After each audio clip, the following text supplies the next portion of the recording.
আসসালামু আলাইকুম, সবাই কেমন আছেন? আশা করি সবাই ভালো আছেন, আমিও ভালো আছি।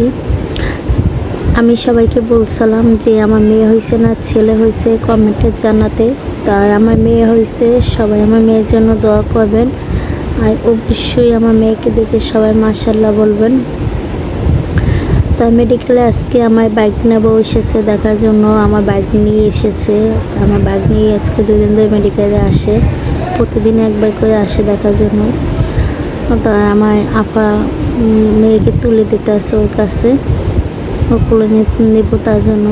তাই আমার মেজ আপা আমার জন্য অনেক কষ্ট করতে আসে আজকে 2 দিন ধরে মেডিকেলে আমার সাথে। তার একটা ছেলেও আছে 2 বছরের, ওকে নিয়ে আসে মেডিকেলে। মেডিকেল তো জানেন বাচ্চাদের নিয়ে থাকতে অনেক সমস্যা হয়, তারপরেও কী করব, আমার সাথে আছে আমার আপায়।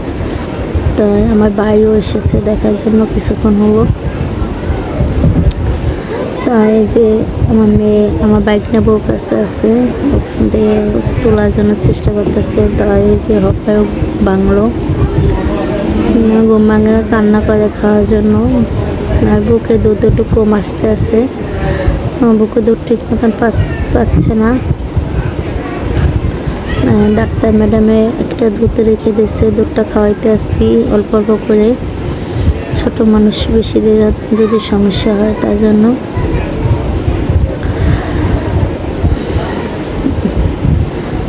তাই সবাই আমার মেয়ের জন্য দোয়া করবেন যেন তাড়াতাড়ি সুস্থ হয়ে যায়।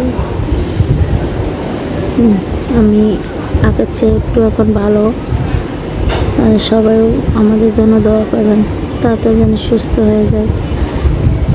আজকে ভিডিওটা এতটুকুই ছিল। সবাই কমেন্টে জানাবেন কেমন হয়েছে, একটা লাইক একটা কমেন্ট করে দেবেন।